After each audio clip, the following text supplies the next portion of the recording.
Oy, kamusta? Pagod na ba sa problema? Relax ka muna. Ako na ang bahala sa kwento. Di ko na papatagalin pa. Tara, let's go!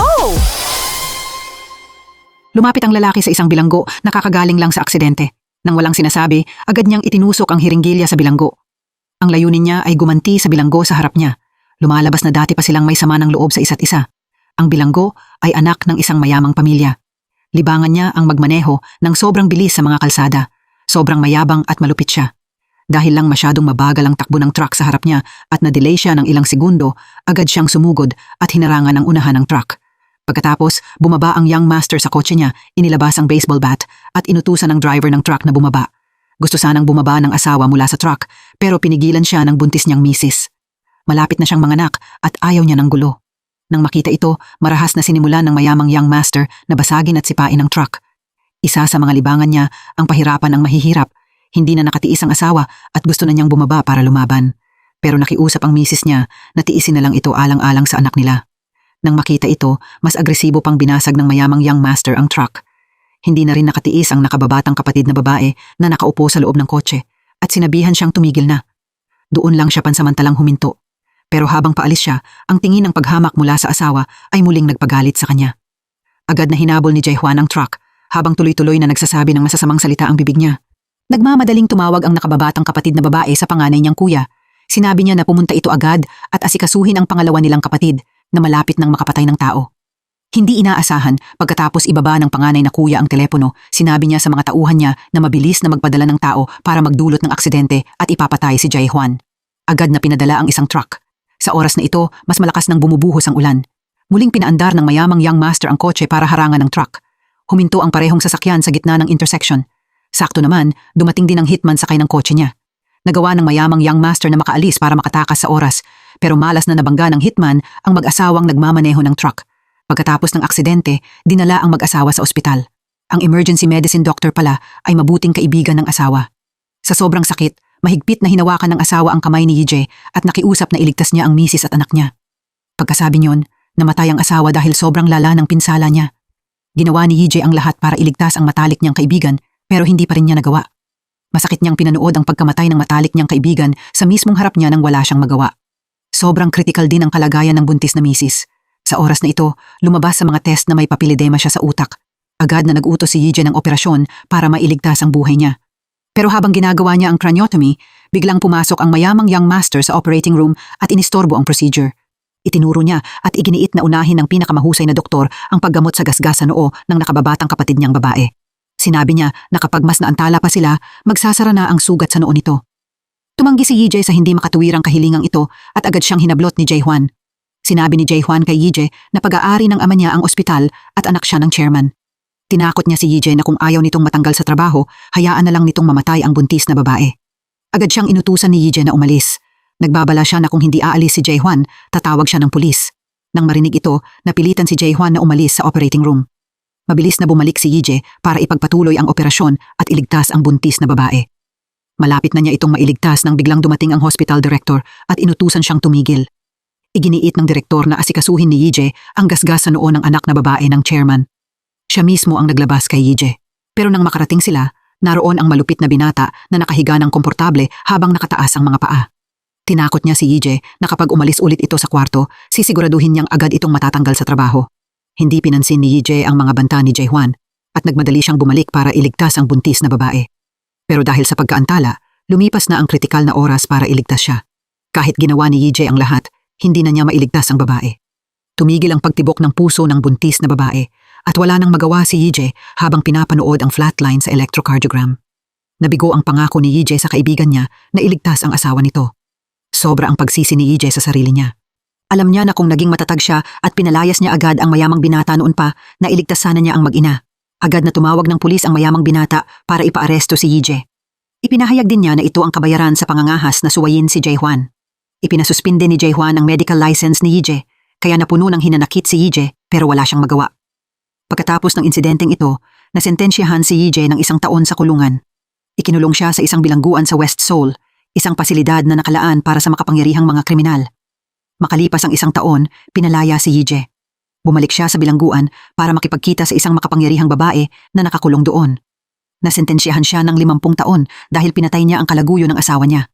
Gusto niyang tulungan siya ni Yije na magpanggap na may sakit para mapalaya siya. Kapalit nito, nangako siyang tutulungan siya nitong makaganti sa malupit na binata. Gamit ang pambihira niyang kaalaman sa medisina, iminungkahi ni Yije na magpanggap siyang may Fanconi anemia, isang kondisyon na pwedeng magpalaya sa kanya para agad na magpagamot. Para maisagawa ang panlilinlang na ito, kailangan niyang iwasan ang pagtulog at uminom ng gamot para sa hypothyroid para guluhin ang hormones niya. Kailangan din niyang ibilad sa araw ang mga damit na may butas para gumawa ng pasa sa balat niya. Pagkatapos niyang tiisin ang mahihirap na kondisyong ito sa loob ng ilang araw, ang pinakamagandang oras para kumilos ay kapag nagkaroon siya ng nosebleed. Binigyan ni Yije ang babae ng isang misteryosong vial. Pansamantalang patitigilin ng likido sa loob ang puso niya kapag sobrang na-stress siya. Kinabukasan, nirepaso ng prosecutor's office ang kaso niya. Sinulyapan ng mga doktor ang mga pasa sa katawan niya, ang mga sintomas ng insomnia at ang nosebleed niya. Agad nilang napagpasyahan na isa itong bihirang uri ng leukemia na kailangan siyang palayain agad para magpagamot. Pero tumanggi ang prosecutor na aprubahan ang pagpapalaya. Sa sandaling iyon, umepekto ang gamot na nagpapatigil ng puso at biglang bumagsak ang babae, pansamantalang nagkaroon ng cardiac arrest. Naghihintay si Yije sa labas at handa siyang iligtas ito. Dahil sa kritikal niyang kalagayan, pinayagan siyang makalaya para magpagamot. Agad niyang inutusan ang mga tauhan niya na tulungan si Yije at itinalaga siya bilang medical director ng West Seoul Prison. Nagtaka ang babae kung bakit gustong maging prison doctor ni Yije. Lumalabas na si Jae-hwan, ang mayamang binata, ay bagong aresto at ikukulong sa West Seoul Prison. Kaya opisyal nang nagsimula ang paghihiganti ni Yije. Samantala, dinadala si Jae-hwan sa kulungan sakay ng bus at wala siyang kamalay-malay sa paghihirap na naghihintay sa kanya. Nagsimula ito nang huminto ang bus sa red light sa isang deserted intersection. Sa kung anong dahilan, tuloy-tuloy na kumikislap na dilaw ang ilaw at hindi talaga nagiging green. Naramdaman ni Sang-chun ang panganib at agad niyang ikinabit ang seatbelt niya. Totoo nga, pagkatapos mismo niyon, sumugod ang isang truck papunta sa kanila at diretsong tinamaan ang mayamang young master na si Jae-hwan. Tinangay nito ang bus na may sakay ng mga bilanggo palabas ng kalsada. Gumapang palabas ng sasakyan ang malubhang sugatang young master na si Jae-hwan. Akala niya nakaligtas na siya sa kamatayan. Sa sandaling iyon, isang kotse ang mabilis na dumating. Akala ni Jae-hwan ay mga tauhan niya ang dumating para sunduin siya, kaya nagsimula siyang sumigaw at magmura.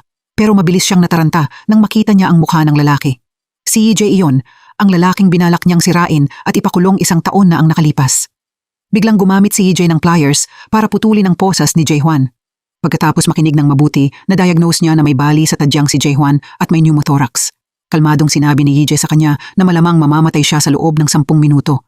Pero sinagot ito ni Jae-hwan ng isang mapang-uyam ng ngiti na parang sinasabing wala siyang balak manatili roon ng ganoon katagal. Tumingala si Yije at narinig ang tunog ng ambulansya mula sa malayo. Ang mga pulis at doktor na ito ay mga tao ng pamilya ni Jae-hwan. Lumalabas na si Jae-hwan din ang nag-ayos ng aksidente para mapalaya siya para sa medical treatment. Basta tama ang ilalagay ng doktor sa medical records, mapapalaya siya. Pero paano hahayaan ni Yije na makaalis siya ng ganoon kadali? Hinawakan niya si Jae-hwan sa kwelyo at itinurok ang karayom sa balikat nito. Gusto niyang magpanggap na binibigyan siya ng first aid para madala siya sa ibang lugar. Pagdating ng ambulansya at mga tao ng pamilya ni Jae-hwan sa pinangyarihan, naisakay na ni Yije at ng 2 niyang tauhan si Jae-hwan sa sasakyan nila at nakaalis na. Ang layunin nila ay makarating sa isang ospital na hindi kontrolado ng pamilya ni Jae-hwan. Makalipas ang ilang sandali, dumating sa pinangyarihan si Min-sik na medical director ng bilangguan. Ipinaalam ng pulis sa kanya na kinuha ni Yije si Jae-hwan. Naalala ni Min-sik ang minsang nabanggit ng hospital director na nakulong si Yije at tinanggalan ng medical license dahil kay Jae-hwan. Nang mapagtanto na naghihiganti na ngayon si Yije, agad na naglabas ng alert si Min-sik para hanapin ang sasakyan ni Yije. Maya-maya, nakatanggap si Min-sik ng tawag mula sa isang maliit na ospital. Sinabi ng doktor sa linya na dinala roon si Jae-hwan para gamutin pero wala silang surgeon. Tinanong ni Yije si Min-sik kung pwede ba siyang ang magsagawa ng operasyon. Alam ni Min-sik na may sama ng loob si Yije kay Jae-hwan kaya inutusan niya ang doktor na palabasin si Yije. Nang marinig ito mula sa hospital bed niya, ngumiti si Jae-hwan, iniisip na nakaligtas na siya sa panganib. Pero kontrolado ni Yije ang lahat. Sinabi niya na dapat magmakaawa si Jae-hwan na iligtas niya ang buhay nito dahil malapit na siyang patayin ng bubog. Totoo nga, pagkaalis ni Yije, nagsimulang umubo ng dugo si Jae-hwan. Nagmadali ang lahat na dalhin siya sa surgery pero walang available na surgeon. Nang makitang mabilis na bumabagsak ang vital signs niya, wala nang ibang nagawa ang mga doktor kundi magmakaawa kay Yije na gawin ang operasyon. Pumayag naman talaga si Yije na operahan si Jae-hwan. Nang makita ang naghihingalong young master, tinanong siya ni Yije kung takot na ba siya. Pagbabayarin siya ni Yije sa krimeng ginawa niya sa buntis na asawa ng kaibigan niya noong araw na iyon. Sa sobrang takot, umiyak ang young master na si Jae-hwan. Sa wakas, naramdaman niya ang takot sa kamatayan. Pero hindi hinayaan ni Yije na mamatay siya ng ganoon kadali. Ipinagpatuloy niya ang operasyon. Sa sandaling iyon, dumating si Director Minsik at inutusan siyang tumigil. Pero tumanggi siya at sinabi na kung titigil siya, mamamatay si Jae-hwan.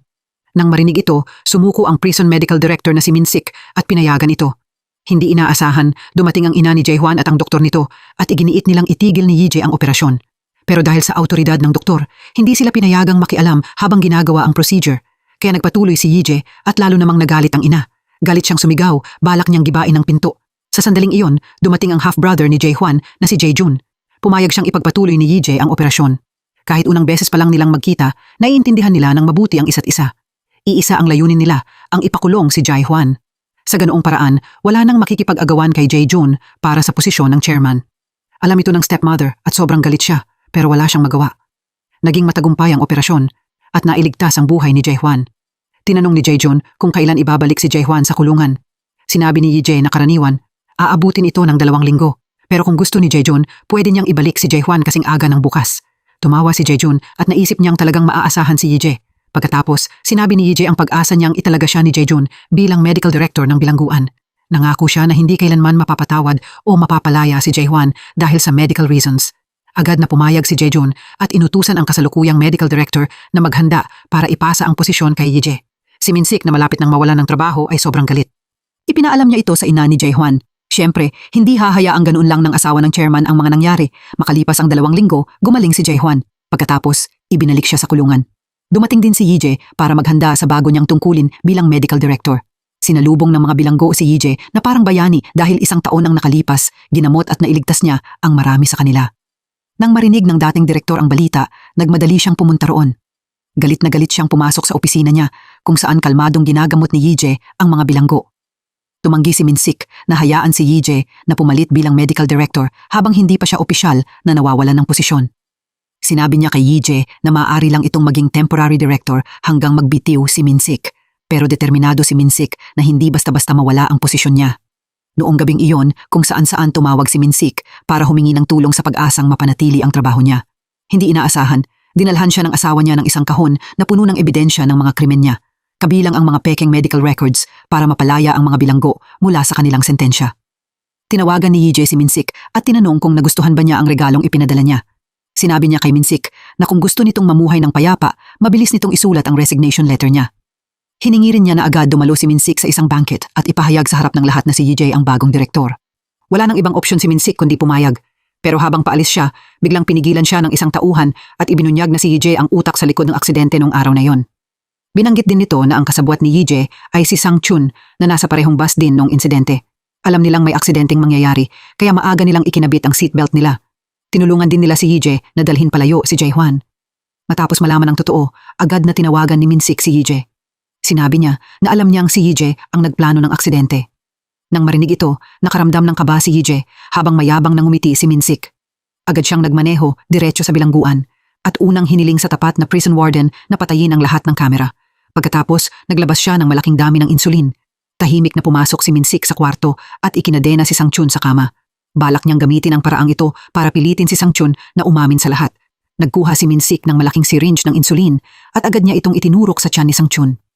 Ang sobrang dami ng insulin ay magdudulot sa biktima na makoma at kalaunan ay atakihin sa puso. Nang mapagtantong malapit na siyang mamatay, sobrang natakot si Sang-chun. Kumuha si Minsik ng isa pang syringe, balak siyang patayin ng mas mabilis. Sa sobrang takot, inamin ni Sang-chun ang lahat. Inamin niya na kung tutulungan niya si Yee-jae na makuha ang posisyon bilang medical director ng bilangguan, maaari siyang makakuha ng pansamantalang paglaya para magpagamot. Nirecord ni Minsik ang buong pag-amin sa phone niya. Pero pagkatapos makuha ang lahat ng kailangan niya, malisyoso pa rin niyang itinurok ang natitirang insulin sa katawan ni Sang-chun. Ito ay dahil alam ni Minsik na kararating lang ni Yee-jae at plano niyang idiin siya sa pagpatay. Pero ang hindi alam ni Minsik, henyo na doktor si Yee-jae. Kahit tumigil na ang puso ni Sang-chun at mukhang patay na siya, nagawa pa rin siyang iligtas ni Yee-jae sa oras gamit ang glucose. Pagkatapos, hinarap ni Yee-jae si Minsik at tinanong kung bakit niya ginawa ang ganoon kalupit na bagay. Kumpiyansang ni-record ni Minsik ang screen ng video na nagpapakitang nakikipagkita si Yee-jae kay Sang-chun. Kasabay nito, ginamit niya ang isang recording para takutin si Yee-jae na isuko ang posisyon niya bilang medical director. Kung hindi susunod si Yee-jae, ibabalik siya ni Minsik sa kulungan. Pero may sikreto pa rin si Yee-jae tungkol kay Minsik. Ibinunyag niya na alam niyang may private hospital si Minsik para gamutin ang mga high-ranking prisoner. Tinanong ni Yee-jae kung ano ang mangyayari kung nasa kanya ang listahan ng mga sikretong bilanggo na iyon. Nang marinig ito, namutla ang mukha ni Minsik. Para patunayan ang sinabi niya, ipinakita ni Yije ang mga litrato ng listahan. Tiningnan ni Minsik ang unang 3 pahina, pero pagkatapos, inagaw pabalik ni Yije ang phone. Naging malinaw na talagang may private hospital si Minsik. Nagmadali siyang umuwi para buksan ang safe. Ngayon lang niya nalaman na kinunan pala ni Sang Chun ng litrato ang listahang ito. Kapag nabunyag ito, habang buhay na makukulong ang pamilya niya. Agad na pumunta si Minsik para tingnan ang kamera at natuklasan niyang palihim na kinunan ni Sang Chun ng litrato ang listahan. Pero hindi niya maintindihan kung bakit hindi direktang isinumbong ni Yije sa pulis kahit nasa kanya na ang ebidensya mula pa noon. Dahil dito, naghinala siya. Tinawagan niya si Yije at nag-ayos ng pagkikita para mas usisain pa siya. Kinabukasan, sa isang maliit na gubat, pumayag si Minsik na bumaba sa posisyon bilang direktor kapalit ng listahan ng mga opisyal na ginamot sa ospital. Pero sinabi ni Yije na hindi iyon sapat. Gusto rin niya ang VIP list mula sa bilangguan na may kasamang mayayamang tao na nakakulong sa special zone. Nagulat si Minsik sa ambisyon ni Yije. Pero sa kasalukuyang sitwasyon, wala nang ibang magawa si Minsik kundi makipagtulungan. Gayunpaman, bago mismo ang transaksyon, naistorbo sila ng isang tawag sa telepono. Lumalabas na gusto ng ina ni Jae-hwan na makipagkita at makipag-usap kay Minsik, kaya kailangan niyang i-reschedule ang transaksyon kay Yije. Pagkaalis ni Minsik, mukhang sobrang nag-aalala si Yije. Pumunta si Minsik para makipagkita sa chairwoman at nangakong mailalabas niya ang anak nito sa loob ng 1 buwan. Pero nagduda ang chairwoman dahil kumukontra roon si Yije. Pagkatapos, inilabas ni Minsik ang ebidensya, isang audio recording ni Yije at Sang Chun na nagsasabwatang magdulot ng aksidente kay Jae-hwan. Kapag inilabas sa publiko ang recording na ito, siguradong mapupunta si Yije sa kulungan at mapapalaya si Jae-hwan. Pero itinuro ng anak na si Jae-in, na isang lawyer, na hindi tatanggapin sa korte ang ebidensyang nakuha ng iligal. Pagkatapos, ipinakita ni Minsik ang isang memory card na may surveillance footage ng pagkikita ni Yije at Sang Chun. Kapalit nito, hiningi ni Minsik na kunin ng chairwoman ang listahan mula kay Yije at ibalik ito sa kanya habang itinalaga rin siya bilang direktor ng VIP section ng ospital nito. Dahil sa anak niya, masayang pumayag ang chairwoman. Iminungkahi ni Jae-in na siya muna ang humawak sa USB. Walang hinala si Minsik at pumayag. Hindi inaasahan, hindi pa siya natutuwa nang matagal nang makatanggap siya ng tawag mula sa isang mayamang lalaki. Galit na sinabi ng lalaki na ang anak niya, nakakalabas lang gamit ang peking medical report, ay ibinalik na ngayon sa kulungan. Hiningi niya na ipostpone ni Minsik ang sentensya o ibalik ang 500 milyong won na binayad niya. Siyempre, gawa ito ni Yije. Alam ni Yije na pinipeke ni Minsik ang medical reports para ma-delay ang sentensya kapalit ng suhol, kaya ngayon gusto niyang ibalik ang mga bilanggo na iyon. Nang makita ni Jae-hwan si Yije na dumadaan, paulit-ulit niyang minura si Yije, kaya nagalit si Yije. Agad na iniutos ni Yije na ilipat si Jae-hwan sa isang bagong mas malaking selda. Akala ni Jae-hwan ay natauhan na sa wakas si Yije, pero nang pumasok siya sa bagong selda, nagulat siya. Mas mayabang pa kaysa sa kanya ang lalaking nasa harap niya. Bukod pa roon, ilang maskuladong bilanggo ang nakatitig sa kanya, kaya napasigaw si Jae-hwan sa takot at humingi ng tulong. Pero sa oras na iyon, huli na ang lahat. Sa sandaling ito, pumunta si Minsik para makipagkita kay Yije, galit na nagtatanong kung bakit niya ibinalik sa kulungan ang bilanggong inasikaso ni Minsik na mapalaya. Kung tutuusin, naibigay na ni Minsik ang VIP list kay Yije. Sumagot si Yije sa pamamagitan ng pagtatanong kung bakit nakipagkita si Minsik sa chairwoman. Nangako ba siya rito na mapapalaya niya si Jae-hwan? Nagulat si Minsik na alam ito ni Yije. Tinakot niya na ilalabas niya ang lahat ng ebidensya ng krimen ni Yije. Pero kalmadong sumagot si Yije na ang surveillance footage ay nasisave lang sa loob ng 30 araw at lumipas na ang panahong iyon. Mayabang na sinabi ni Minsik na sinave niya ito sa USB. Tinawagan niya si Jae-in at hiningi na ibalik nito ang memory card. Sa gulat niya, sinabi ni Jae-in na hindi siya kailanman nakatanggap ng ganoong card. Natulala si Minsik nang marinig iyon. Napagtanto niya na hindi pala ganoon kasimple ang ina ni Jae-hwan gaya ng iniisip niya. Gusto nitong idiin si Yije mismo para hindi na niya kailangang umasa sa kahit sino. Walang awa na iniwan si Minsik. Nang gabing iyon, lumabas si Yije para uminom mag-isa. Naalala niya ang araw na inaresto siya na siya ring araw na namatay ang ina niya dahil hindi ito naoperahan. Iyon ang pinakamatinding sakit na hinding-hindi malilimutan ni Yije.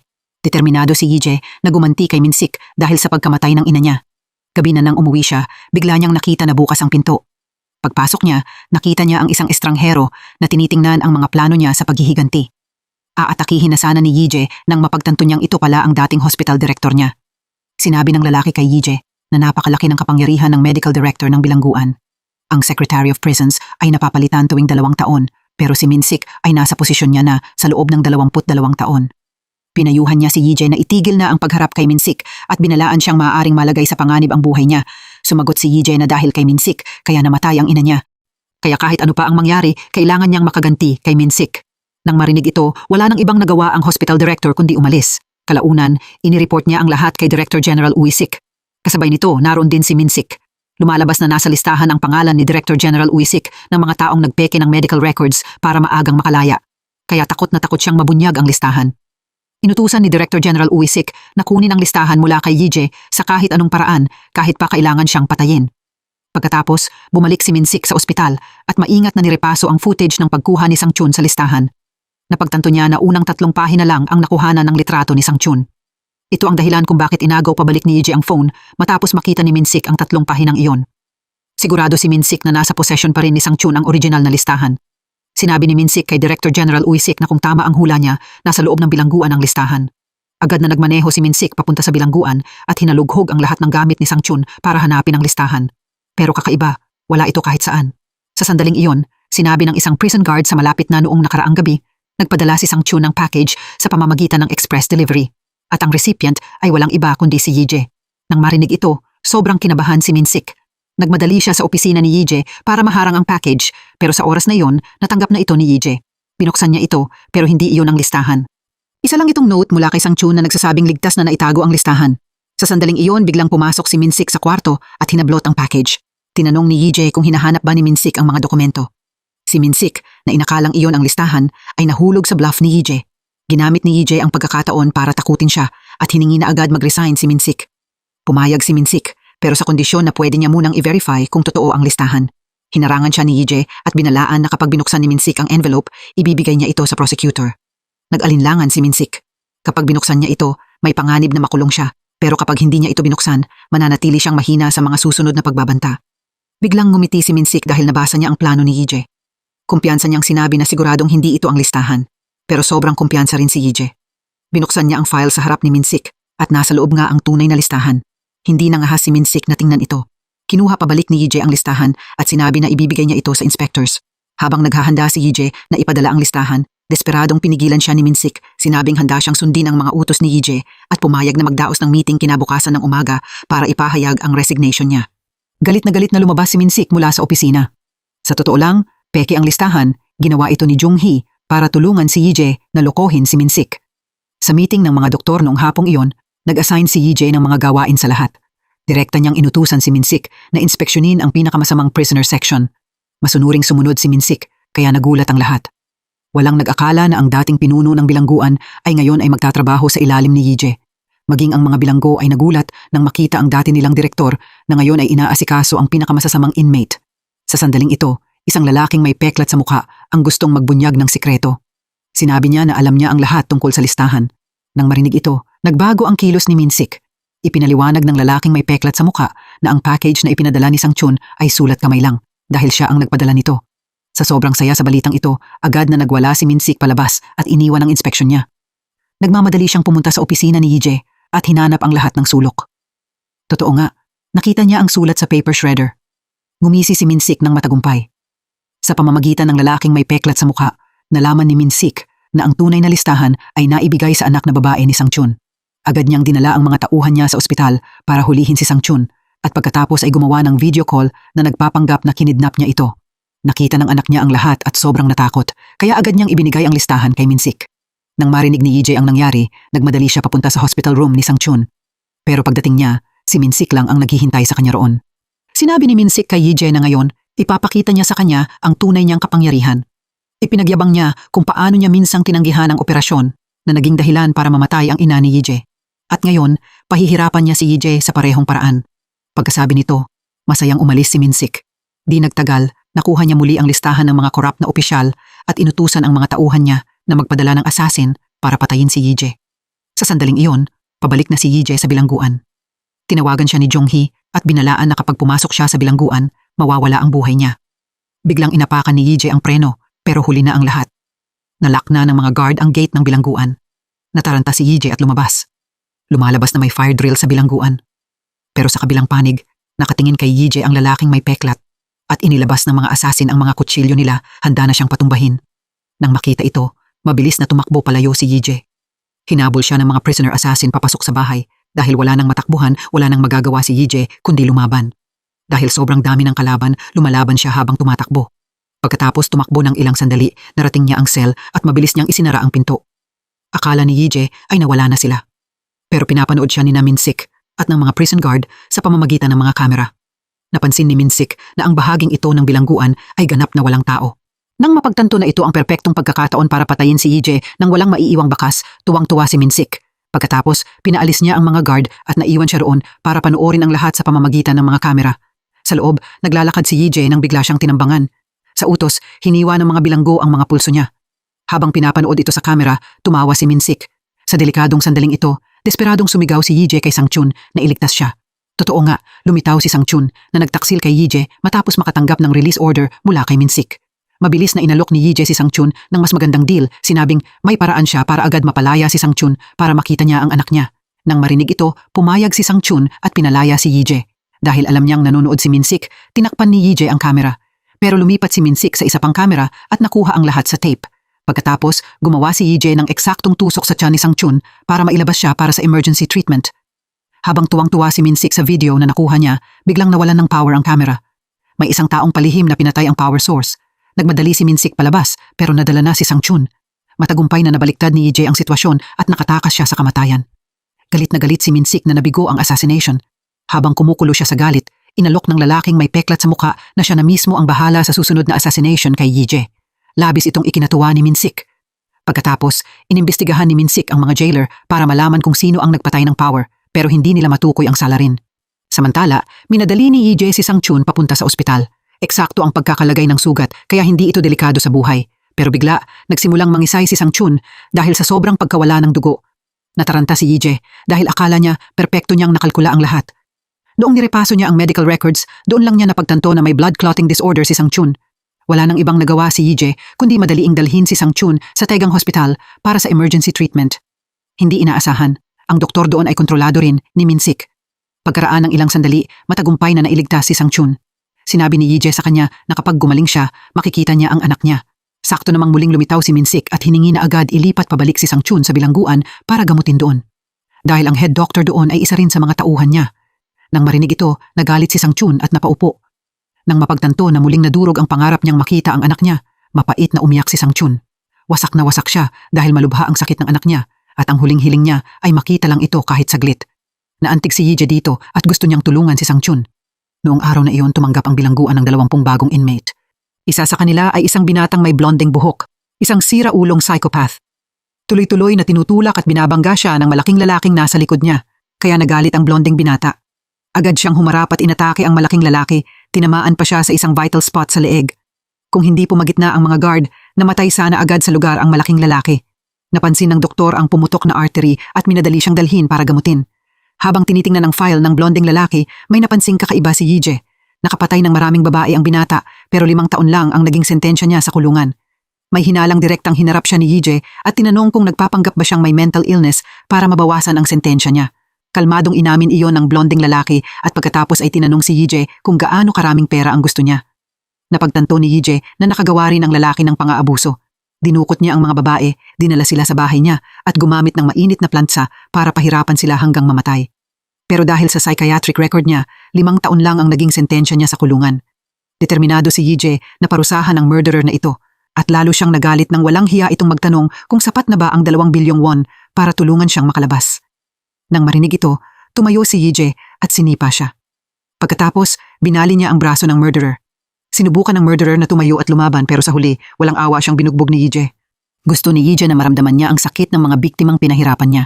Hindi inaasahan, nagpumiglas ang murderer, tumayo at lumaban pabalik. Ikinulong si Yije sa mahigpit na hawak at sinakal siya sa sahig. Sa mismong kritikal na sandaling iyon, dumating sa oras ang isang babaeng doktor para bigyan siya ng anesthesia, kaya nakaligtas si Yije sa kamatayan. Ang babaeng doktor na nagngangalang Sojum ay doktor din sa bilangguan. Ipinaalam ng prison guard kay Minsik na ang murderer ay anak ng chairman ng Steel Corporation at baka kailangan nilang tulungan siyang makalabas ng kulungan. Samantala, sinabi ng babaeng doktor kay Yije na kinamumuhian niya ang murderer dahil naging biktima rin nito ang kapatid niyang babae. Nagmamadaling pumunta si Minsik para humingi ng tawad sa murderer at binola siya sa pagsasabing tutulungan niya itong makalabas ng kulungan sa lalong madaling panahon. Sa gulat niya, sinabi ng murderer na hindi siya aalis maliban kung si Yije mismo ang mag-aayos ng release diagnosis niya. Nang marinig ito, pumunta si Minsik para makipagkita kay Yije. Pumayag si Yije na tulungan ang murderer na mapalaya kapalit ng pagpayag kay Sang Chun na makita ang anak niya. Masayang tinanggap ni Minsik ang kondisyong ito. Nang gabing iyon, sobrang saya ni Sang Chun nang makita ang anak niya. Ipinadala niya kay Yije ang kompletong listahan ng mga pasyente mula sa private hospital ni Minsik. Pagkatapos, sumama si Yije kay Minsik para makipagkita sa chairman ng Steel Corporation. Sinabi ni Yije na aayusin niya ang pagpapalaya sa anak ng chairman sa dahilan ng bipolar disorder, isang kondisyon na dulot ng sobrang copper na nakokontamina sa katawan. Kapalit nito, kailangang paboran ng chairman si Yije. Masayang pumayag ang chairman sa arrangement na ito. Di nagtagal, tinawagan ni Yije ang chairwoman at hiniling sa ospital nito na magbigay ng diagnostic certificate para sa murderer. Agad na pumayag ang chairwoman dahil gusto niyang makipagtulungan kay Yije. Pagkatapos, ibinigay ni Yije ang medical records kay Minsik at hiniling sa kanya na isumite ang health assessment record para sa murderer. Pumayag si Minsik, pero pagkaalis ni Yije, agad niyang tinawag ang jailer. Sinabi ni Minsik na gusto niyang gamitin ang pagkakataong ito para ibunyag ang peking medical records at idiin si Yije. Mabilis na natanggap ng prosecutor ang request para sa health assessment ng murderer at nagulat siya nang makitang pirma ito ni Yije. Sigurado ang prosecutor na pepekain ni Yije ang medical record kaya sa pagkakataong ito, determinado siyang ilantad si Yije. Pero lingid sa kaalaman niya, maingat nang naghanda si Yije para ipakita mismo ng murderer ang eksaktong sintomas ng bipolar disorder. Araw-araw, raw mushrooms lang ang ibinibigay sa murderer kasama ng high concentration copper supplements. Regular din siyang binibigyan ng antifungal medication na nagtulak sa liver niya sa bingit ng failure. Dahil dito, ipinakita ng katawan niya ang eksaktong sintomas ng Wilson's disease. Hindi nagtagal, dumating ang araw ng health assessment at isa rin si So-Jum sa mga doktor sa evaluation team. Tuluyan nang nagbago ang murderer. Ang basag niyang labi at maputlang muka ay nagmukha siyang nalason. Hindi makapaniwala si So-Gyum dahil ilang araw lang ang nakalipas, maayos pa ang kalusugan niya. Dinala ang murderer sa loob para sa examination. Sinabi ni So-Gyum na hindi niya alam kung paano nagawa ni Yije na maging ganoon siya. Pero determinado siyang hindi payagan na madelay ang sentensya nito. Hindi inaasahan nang marinig ito na natiling sobrang kumpiyansa si Yije. Pagkatapos, nagpatuloy ang buong team sa health examination. Ang unang step ay blood test para tingnan ang copper levels. Ang pangalawang step ay ang pag-check ng cornea at lahat ng sintomas ay nagpapakita ng Wilson's syndrome. Ang susunod na step ay pagsusuri sa muscles dahil bago iyon, tinurukan na ni Yije ang murderer ng gamot na nagpapahina sa muscles niya. Totoo nga, nang pinapiga siya ng doktor ng bola, agad siyang bumagsak sa sahig at nangisay. Sobrang natakot ang mga doktor. Pero kalmadong sinabi ni Yije na gagaling siya sa loob lang ng ilang minuto. Totoo nga, mabilis na bumalik ang lakas ng murderer dahil sintomas iyon ng Wilson's disease. Kaya nakapasa siya sa 5 test na nagpapakitang may sakit siya. Ngayon, ang brain MRI scan na lang ang natitira para matapos ang proseso. Pero para sa MRI, kailangang mag-inject ng contrast agent na siya ring bitag na inihanda ni Yije. Totoo nga, nagsimulang manggisay ng tuloy-tuloy ang murderer. Nagkaroon siya ng anaphylactic shock. Agad na nagbigay si Yije ng emergency care para iligtas siya. Lumalabas na alam na ni Yije mula pa sa loob ng bilangguan na allergic ang murderer sa contrast agent at matagumpay niyang naipasa ang final test. Dahil dito, naaprubahan ang delay ng sentensya. At pagdating ng prosecutor, huli na ang lahat. Ang walang malay na murderer ay tumatanggap ng emergency care at napagpasyahan ng lahat na mayroon siyang Wilson's disease. Pero hindi ito basta palalampasin ni Minsik. Inutusan niya ang mga tauhan niya na makipagkita sa mga biktima ng murderer para sulsulan sila. Samantala, nang aaprubahan na sana ni Dr. So-Jum ang Wilson disease paperwork para sa murderer, hindi inaasahan, isang biktima ng murderer ang dumating para makiusap sa kanya. Sinabi ng biktima na kung mapapalaya ang murderer, hindi na siya muling mabubuhay ng normal. Sobrang puno ng galit ang babae sa murderer kaya hiniwa niya ang sarili niyang pulso gamit ang kutsilyo para makiusap kay So-Jum na huwag itong aprubahan. Ipinakita pa ng babae ang peklat sa tiyan niya mula sa pagpapahirap na ginawa ng murderer. Naawa si So-Jum at niyakap ng mahigpit ang babae, nangakong kahit ano pa ang mangyari, hinding-hindi niya ito palalayain. Dahil sa kwento ng biktima, agad na pumunta si So-Gyum para i-print ang request para sa isa pang examination ng young master. Nakita ito ng tauhan at inireport pabalik kay Minsik. Sobrang nasiyahan siya na nagtagumpay ang plano niya. Kinabukasan, nang marinig ni Yije ang balita, sobrang hindi siya mapakali.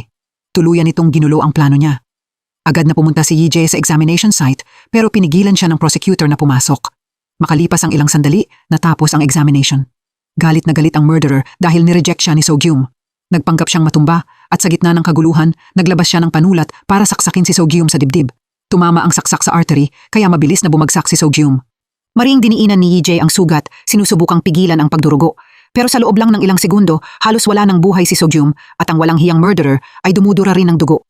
Desperadong sinubukan ng mga doktor na iligtas si So-Gyum. Gusto ni Yije na pumasok para tulungan siya, pero pinigilan siya ng direktor. Nanatili siya sa labas, nagsisi at biglang naisip kung nagkamali ba siya. Sa sandaling iyon, lumitaw ang biktima ng murderer. At mula sa mga salita niya, nalaman ni Yije na si Minsik ang nasa likod ng insidenteng ito. Puno ng dugo, agad na nagmaneho si Yije diretso sa bilangguan. Galit niyang binuksan ang pinto ng opisina at sumugod papasok para harapin si Minsik. Nagkunwari si Minsik na inosente. Si Yije, punong-puno ng galit, ay direktang nagdeklara ng laban sa kanya. Sinabi niya na, simula ngayon, ipaparanas niya kay Minsik ang paghihirap. Nang marinig ito, nanatili pa rin ang matagumpay na ekspresyon sa mukha ni Minsik at ipinahayag niya kay Yije na mananatili siyang overlord ng bilangguan. Binalaan ni Minsik si Yije na kung maglalakas loob siyang kumilos ng padalos-dalos, siguradong may mamamatay. At si Sogyum ang unang biktimang binanggit niya. Makalipas ang maikling sandali, bumalik si Yije sa ospital. Gumaan ang pakiramdam niya nang makitang nailigtas si Sogyum. Biglang sinampal ng ama ng murderer si Yije. Sinisisi siya kung bakit nagpanggap na may sakit ang anak niya pero totoong nagkasakit. Kalmadong inilipat ni Yije ang lahat ng sisi kay Minsik. Si Sogyum na nasa tabi niya ay napagtanto ang tunay na intensyon ni Yije. Lumalabas na hindi niya gustong tulungan ng murderer na makalaya, kundi ang tunay niyang pakay ay pabagsakin ang lahat ng mayayamang elite. Sinamantala ang pagkakataong ito, gustong makipagtulungan kay Yije ng chairwoman na ina rin ni Jae-hwan. Naintindihan ni Yije na kailangan niya ang tulong nito para kontrahin si Minsik. Kaya tumawag siya at inutusan na may permiso ang anak nito na pumunta sa medical room para magpahinga. Samantala, miserable si Jae-hwan dahil sa paglilinis ng toilet, lahat dahil ilang araw siyang binubuli ng malalaking inmate sa cell niya. Inihatid si Jae-hwan ng guard palayo na may mayabang na tingin. Kinabukasan, si Yije, kasama ang pharmacist, ay pumunta para makipagkita kay Jong-hee. Mula sa pharmacist, nalaman nila ang sikreto ni Minsik. Ginamit niya ang posisyon niya para palubuhin ang presyo ng gamot at pinalitan ang mga medication ng ibang drugs para ibenta sa mga inmate. Ang mamahaling drugs na ibinebenta sa labas ay kumikita ng hanggang 200 milyong won kada buwan. Para matalo si Minsik, kailangan muna nilang mangalap ng ebidensya nito. Gayunpaman, habang pinag-uusapan ng grupo ang plano nila, dumating ang prosecutor. Pagkatapos, hiniling niya na parehong pumunta sina Yije at Jong-hee sa station para sa questioning dahil pinaghihinalaan niyang gumawa si Yije ng peking medical records para mapalaya ang murderer. Maya-maya, isa-isang ininterrogate ng prosecutor si Yije. Nang pakiramdam niya ay naiipit na siya at hindi niya alam kung paano sasagot, dumating ang anak na babae ng chairwoman kasama ang isang team ng lawyers para ipagtanggol si Yije. Sa kasamaang palad, pumasok si Sogyum bilang witness. Noong una, akala ni Yije na matatalo siya sa pagkakataong ito dahil kay Sogyum. Sa gulat niya, itinanggi ni Sogyum ang anumang claim na nagpeke si Yije ng medical records. Sa pagkakataong ito, pinili niyang kumampi kay Yije. Ikinagalit ito ng prosecutor pero wala siyang magawa. Gustong makipagtulungan ni Sogyum para pabagsakin si Minsik. At kapalit nito, kailangan tulungan siya ni Yije na hanapin ang nawawala niyang nakababatang kapatid. Sa sandaling iyon, isang tauhan ang nag-report sa prosecutor tungkol sa pagbebenta ni Minsik ng peking drugs, kaya nalipat ang focus ng prosecutor. Ang informant ay isa sa mga tauhan ni Yije sa labas. Masaya si Yije dahil nangyayari ang lahat ayon sa plano. Samantala, ikinakarga ng mga tauhan ni Minsik ang mga peking gamot sa isang sasakyan. Nasaksihan ito ng isang nurse at inireport ang plate number kay Yije. Agad na minaneho ni Jong-hee ang luxury car niya para sundan sila. Kinunan niya ng litrato ang lahat ng ebidensya ng pagbebenta ng peking gamot. Tinadala nila ang lahat sa isang malaking pharmacy para buksan at paghiwa-hiwalayin. Pumasok si Jong-hee at nasaksihan ang lahat, saka agad niya itong inireport kay Yije. Nagmadaling pumunta roon ang inspektor at nahuli sila mismo habang nagpapak ng mga peking gamot. Pagkalipas ng 3 minuto, sumugod ang inspektor sa bilangguan at naglabas ng emergency arrest warrant laban kay Minsik dahil sa pagbebenta ng peking gamot. Sa sandaling iyon, lumitaw si Yije na may mapanghamong ekspresyon dahil nanalo siya sa pagkakataong ito. Pero habang kinukunan ng statement, walang ipinakitang takot si Minsik. Naniniwala si Minsik na pinagbintangan lang siya. Noon lang nanahimik si Minsik at hindi na makapagsalita nang ilabas ng inspektor ang mga reklamo ng mga bilanggo tungkol sa peking gamot, kasama ang mga litrato ng iligal na shipments ng gamot. Pagkatapos, humingi si Minsik ng permiso na tawagan ang pamilya niya. Partikular na ang makapangyarihan niyang kuya mula sa Sun family na may mahalagang posisyon bilang Direktor General. Tiniyak ng kuya niya na madali lang maaayos ang sitwasyon basta bumaba si Minsik sa posisyon niya bilang prison director. Pero naramdaman ni Minsik na may kakaiba. Balak niyang bumalik at ipaalam ito sa kuya niya pero pinigilan siya ng inspektor. Ito mismo ang gusto ni Yije.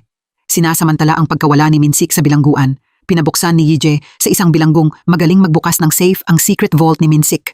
Nakuha ni Yije ang isang hard drive na naglalaman ng lahat ng sikreto at agad niyang kinopya ang lahat dito. Ibinigay niya ito kay Sogyum at hiniling na imbestigahan ang mga listahang nasa loob nito. Pero pagkaalis ni Sogyum, natuklasan ni Yije na may impormasyon din ng drive tungkol sa nakababatang kapatid ni Sogyum. Kinabukasan, nagdaos ang bilangguan ng celebration para sa promotion ni Yije bilang medical director. Nagbigay siya ng speech sa stage at opisyal niyang nakuha ang makapangyarihang posisyong ito. Samantala, nagmadaling bumalik si Minsik sa bilangguan pagkatanggal ng arrest warrant niya. Ang unang ginawa niya ay tingnan ang safe at mabuti na lang naroon pa rin ang hard drive. Pero bigla niyang napagtanto na nabago ang market location. Nang malaman niyang si Yijay ang may gawa nito, sobrang nagalit siya. Pagkatapos ng insidenteng ito, nagsimula na ring matakot si Jae-hwan. Masunurin niyang tinulungan ang matatanda para makuha ang pabor ni Yijay. Samantala, nagpaplano si Minsik ng counterattack. Pumunta siya sa special section para hanapin ang isang napakamakapangyarihang bilanggo. Siya ang dating Director General ng Central Intelligence Agency.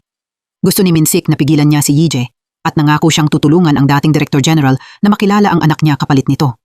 Pumayag ang dating Director General at nagbigay ng mahalagang impormasyon. Iyon ay ipinagpaliban ni Yijay ang pagpapatupad ng sentensya ng maraming tao sa Anin Prison. Agad na nagmaneho si Minsik papunta roon. Kasabay nito, iniimbestigahan ni Sogyum ang VIP prisoner list na nakuha mula sa safe ni Minsik. Karaniwan, ang mga bilanggo na may matinding depression at takot sa masisikip na lugar ay inililipat sa lugar na ito. Pero natuklasan ni Sogyum na marami sa mga bilanggo sa listahang ito ang hindi pasok sa mga kriteriya na iyon. Agad niya itong inireport kay Yijay. Nang mapagtantong ang VIP section na ito ay puno ng napakayamang tao, tiyak na tumanggap si Minsik ng suhol mula sa kanila. Nang marinig ito, nag-utos si Yijay ng health checks para sa lahat ng mga bilanggong ito. Gusto niya silang parusahan para patas na mabuhay ang lahat. Nang dalhin niya ang doktor sa lugar, kitang-kita na sobrang komportable ang buhay ng mga bilanggo roon. Lahat sila ay mga anak at apo ng mga tycoon. Sinuri ni Yijay ang isang tao at natuklasan niyang kagagamit lang nito ng drugs. Totoo nga, nang halughugin, may nahanap na isang bag ng drugs sa kwarto. Nag-utos si Yijay na halughugin ang lahat ng cell. Nang makita ito, nagmadaling pumasok ang mga jailer. Pero bago pa sila makagawa ng kahit ano, hinarangan sila ng dating Director General ng Intelligence Agency. Sinabi niya na ang paghahalughog ng walang pahintulot ng bilanggo ay paglabag sa human rights. Nagbanta siyang tatawag ng abogado at magsasampa ng kaso. Dahil alam ni Yijay na kabisado ng dating Director General ang batas, wala siyang nagawa kundi pansamantalang itigil ang paghahalughog. Samantala, dumating si Minsik sa Anin Prison para makipagkita sa mga doktor doon. Ipinaalam ng doktor sa kanya na ipinagpaliban ni Yijay ang pagpapatupad ng sentensya ng 30 bilanggo at 2 sa kanila ang namatay. Agad na tinawagan ni Minsik ang mga tauhan niya para imbestigahan ang 2 namatay na biktima dahil ito ang clue para matalo si Yijay. Pagkabalik sa kwarto niya, inilabas ni Yijay ang isang syringe at tahimik na pumunta sa special section para pribadong makipagkita sa dating Director General. Gusto ni Yijay na makipag-negotiate sa kanya para maiwasan ang panghihimasok. Nang tumanggi ang dating Director General na makipagtulungan, hindi inaasahang tinurukan siya ni Yijay sa leeg ng gamot na nagpapakipot sa mga blood vessel niya.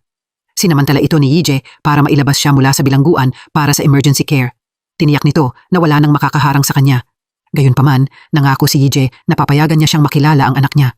Nang marinig ito, agad na kumampi kay Yijay ang dating Director General.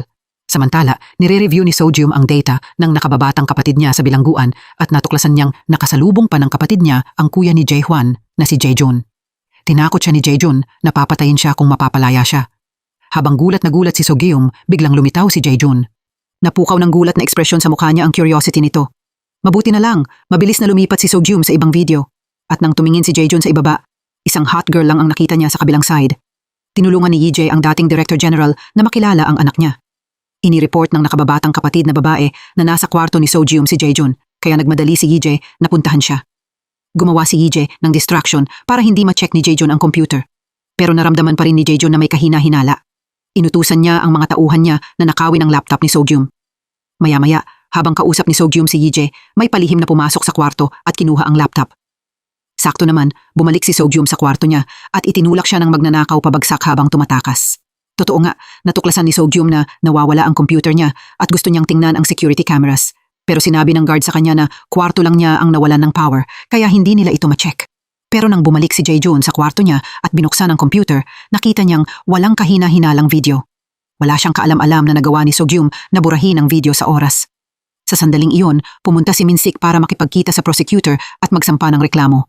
Sinabi niya na tinulungan ni Yijay ang 32 tao na ipagpaliban ang kanilang sentensya at naging dahilan ng pagkamatay ng 2 tao.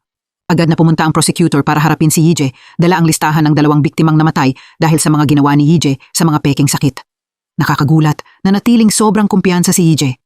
Itinuro niya ang mga mali ng prosecutor sa medical records at sinabi na ang nakalistang dahilan ng pagkamatay ay blood cancer na ganap na iba sa sakit na kinumpirma niya para sa kanila.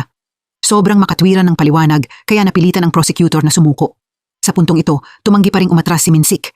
Direkta siyang pumunta para makipagkita sa mga pamilya ng dalawang biktima dahil gusto niyang papirmahin sila ng reklamo laban kay Yije.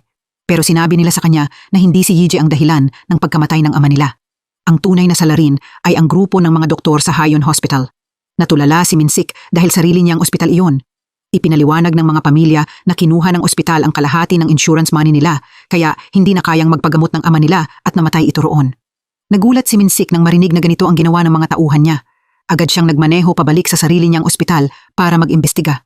Natuklasan niya na noong nakaraan, nagpanggap si Yije ng mga sakit para ipagpaliban ang sentensya ng mga biktima.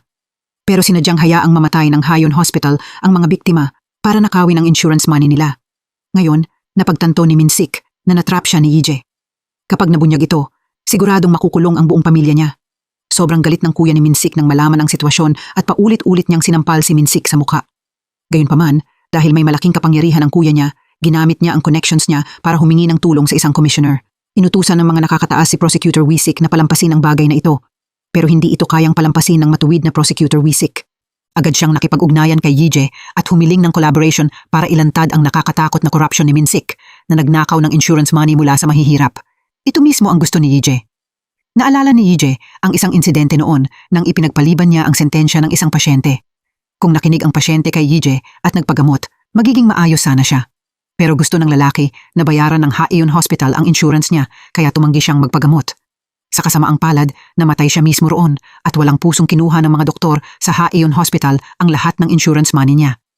Kaya layunin ni Yije na parusahan ang ospital ni Minsik. Kinabukasan ng maaga, nagsama-sama si Prosecutor Wisik at ang mga inspektor saka sumugod sila sa ospital ni Minsik para sa isang surprise investigation. Kasabay nito, inutusan ng dating Director General ang mga tauhan niya sa bilangguan na mag-post ng balita tungkol sa pagnanakaw ng Hayon Hospital sa insurance money ng mga pasyente. Tinipon din niya ang lahat ng inmate na nagpapanggap na may sakit para doon pagsilbihan ang kanilang sentensya. Nagmadaling ipaalam ng kapatid na babae ni Minsik ang balitang ito sa kanya, pero huli na ang lahat. Dumating ang mga inspektor sa pinangyarihan para arestuhin ang nakababatang kapatid na babae ni Minsik. Nagmamadaling tinawagan ni Minsik ang kuya niya pero maging ang makapangyarihan niyang kuya ay nadakip na rin. Nang tatakas na sana si Minsik, pinusasan siya ng mga inspektor sa harap ng asawa niya. Para hindi matakpan ng mga opisyal ang bagay na ito, hinimok ni Yije si Prosecutor Wisik na magdaos ng press conference para ibunyag ang lahat. Agad na nagdaos si Prosecutor Wisik ng press conference para ilantad sa telebisyon ang insurance scandal at ang mga peking medical record. Kaya naging napakalaking tagumpay ang operasyon. Sobrang humanga ang chairwoman kay Yije at inutusan si Jae-in na maghanda ng regalo para makuha ang pabor ni Yije. Direktang pumunta si Yije para bisitahin si Minsik na nakakulong. Gayunpaman, sinabi ni Yije sa kanya na hindi siya ang pinakahuling target. Ang taong pinakagusto niyang paghigantihan ay si Jae-jun. Personal na nilaso ni Jae-jun ang biological father niya noon para makuha ang kapangyarihan. Nasaksihan ito ng nakababatang kapatid ni Sogyum na si Hanbit na nagtatago sa closet. Sa kasamaang palad, nakagawa ng ingay si Hanbit at nadiskubre siya ni Jae-jun. Sakto namang pumasok ang anak na babae sa kwarto. Nang makita niya ang ama niya, dinala niya ito para sa emergency treatment. Samantala, na-corner ni Jae-jun si Hanbit sa wardrobe. Mabuti na lang, makalipas ang ilang sandali, nagawa ni Hanbit na itulak palayo si Jae-jun at makatakas. Lumalabas na nahulaan na ng chairman ang balak ng anak niyang si Jae-jun na patayin siya. Kaya inutusan niya si Hanbit na kung mamamatay siya, kailangan nitong i-lockdown ang lahat ng shares niya. Kasabay nito, ibinigay ng chairman kay Hanbit ang isang USB drive na may ebidensya ng mga krimen ni Jae-jun.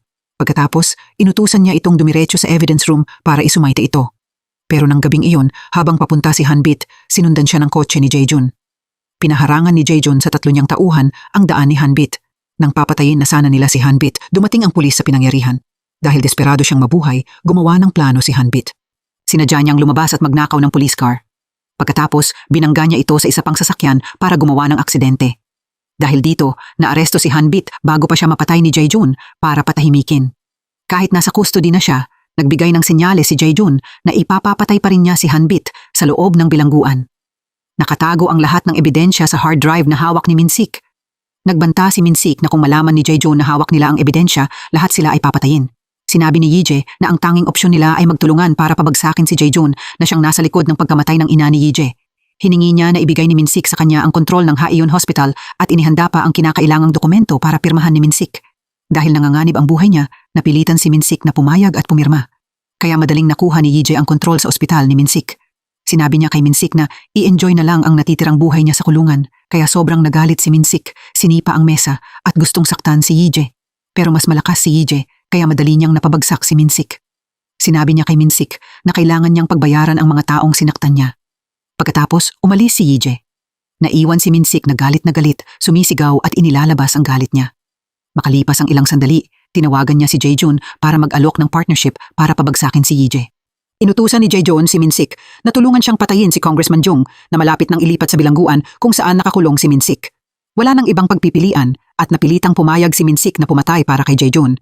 Samantala, ang female lead na si So-gyum ay nakatanggap ng tawag mula sa hindi kilalang number.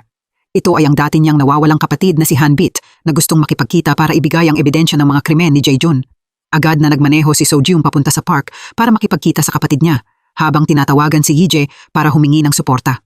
Ang chairwoman na nakinig sa tawag ni So-gyum ay nalaman din ito at nagdesisyong pumunta para kunin ang shares ng namatay niyang asawa. Dahil naglagay din si Jae-jun ng listening devices, naghihintay na siya roon. Nang dumating si So-gyum sa meeting spot, mabilis na sumunod ang mga tauhan ni Jae-jun. Sobrang naging emosyonal si So-gyum nang muli niyang makita ang kapatid niyang si Han-bit. Pero bago pa sila makagawa ng kahit ano, sumugod ang mga tauhan ni Jae-jun. Wala nang magawa si Han-bit kundi tumakbo dahil siya ang nag-iisang witness na nakakita kay Jae-jun na pinatay ang ama nito. Kaya determinado ang mga tauhan ni Jae-jun na patayin si Han-bit.